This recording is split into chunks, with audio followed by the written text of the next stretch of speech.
The empire I served stretched from the Indus to the Nile. 20 nations paid us in silver, in grain, in horses, in boys. We had roads you could ride from Sardis to Susa in 7 days on a royal horse, and I knew every postal station between them by the smell of their ovens. We invented the postal service. We invented the coin struck with a king's face.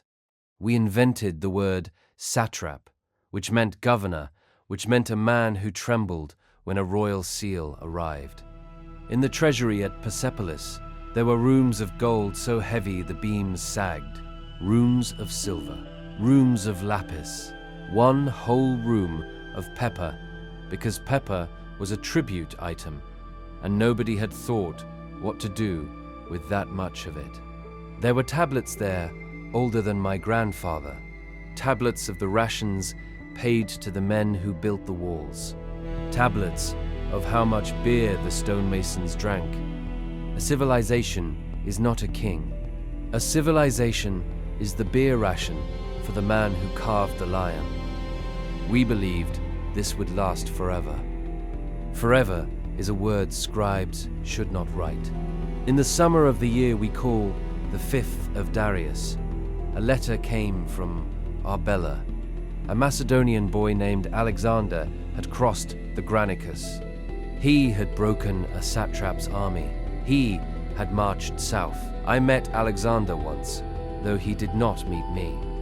I was on the ridge above Gaugamela on the 30th of September, the year you would call 331 before your era.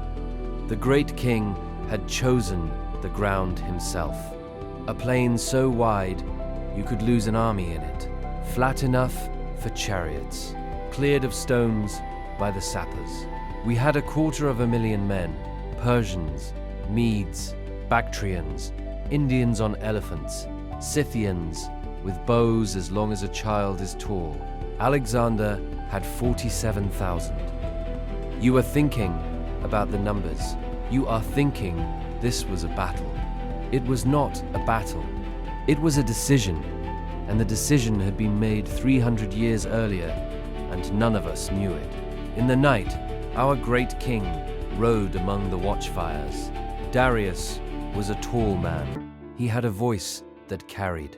He told the men that the sun would rise on a Persian world, and I wrote it down by torchlight because I was the man who wrote things down.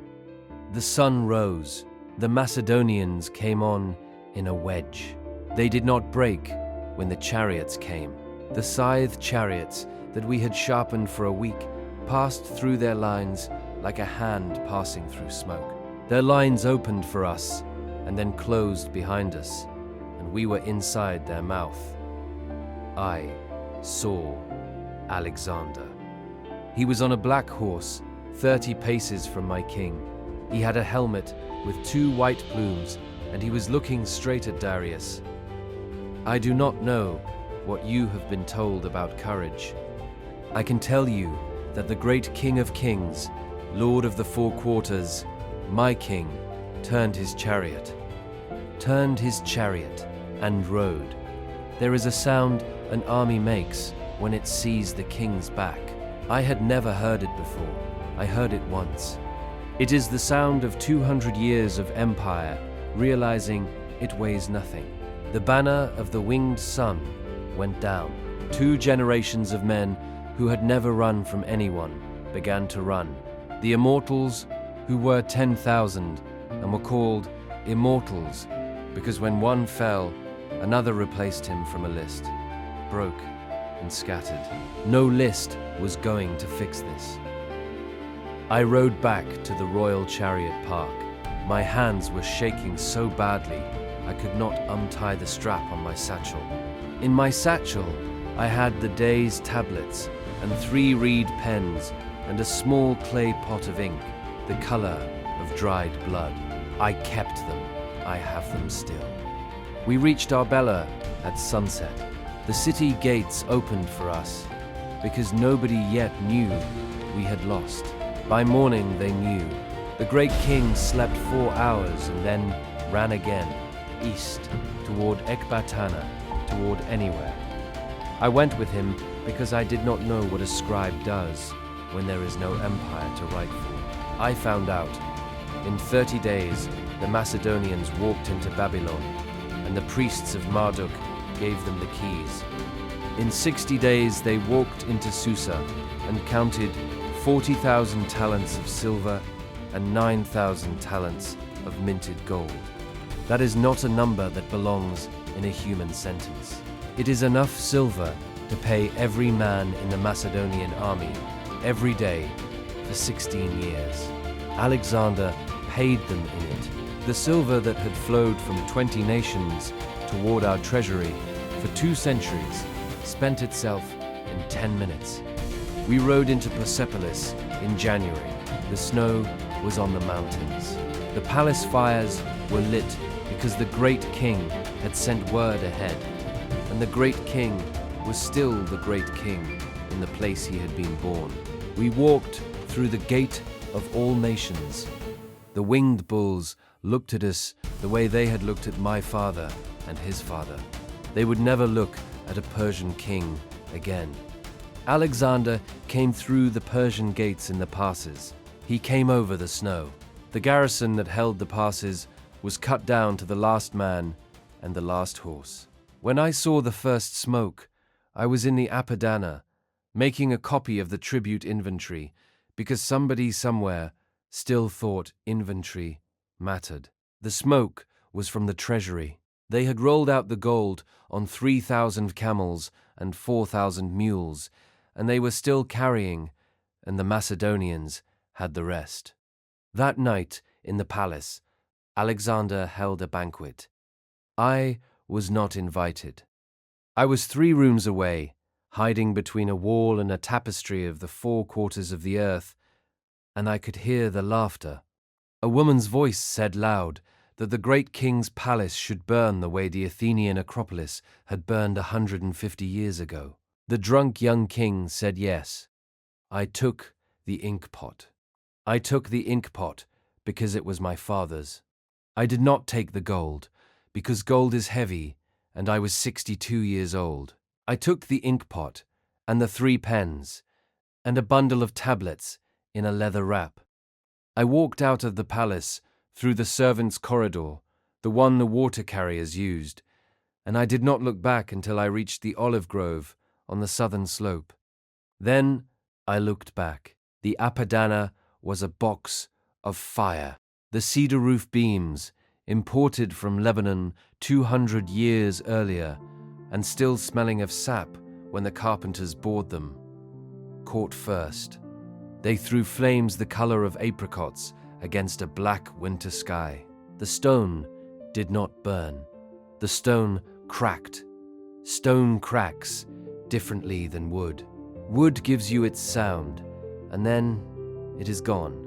Stone keeps making its sound for hours, a slow, deep popping like the earth has developed a cough. I sat on a fallen column in the olive grove, and I watched my civilization perform its own death for 6 hours. An empire does not end on a battlefield. An empire ends on the night a drunk boy decides he is tired of history, and the people who remember it have nowhere left to go. I kept writing. I wrote the names I could remember, the chief of the royal cupbearers, the woman who supervised the date storehouse, the 3 musicians who had played at the great king's wedding and were probably dead now. I wrote until the ink ran dry, and then I mixed charcoal with olive oil and wrote some more. The tablets I kept in the leather wrap I later buried under the floor of a peasant house in Pasargadae. I will not tell you where. This is the part that was not supposed to be in your story of Alexander the Great. We did not disappear. The satrap Bessus killed Darius in the summer on the road near Hecatompylos with a golden chain. The great king died in a peasant cart, and Alexander found his body still warm and wept over it.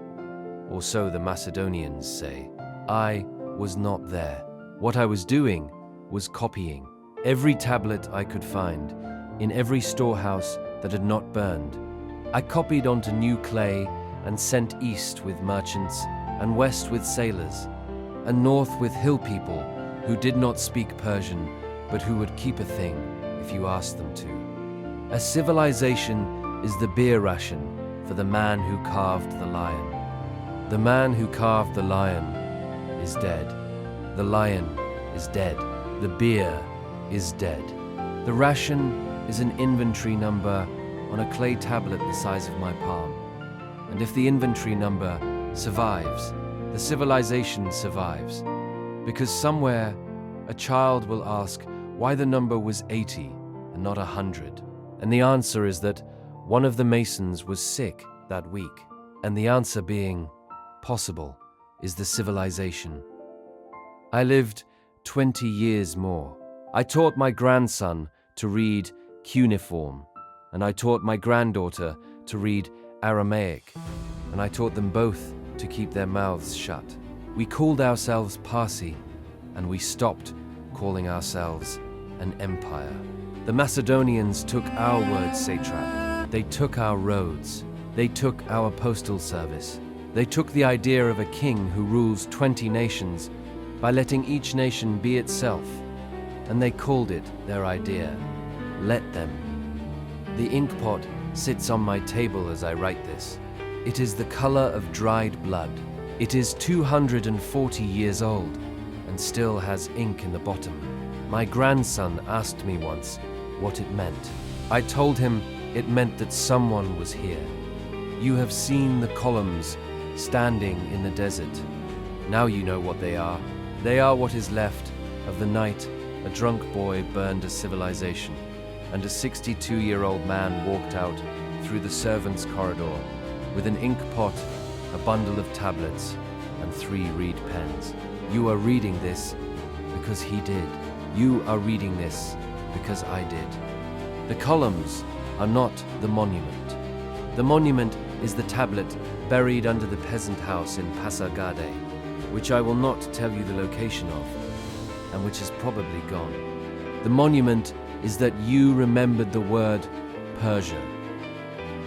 Parameters: base WPS equals 2.25, 135 WPM, pause tags, equals 0.4S, equals 0.8S.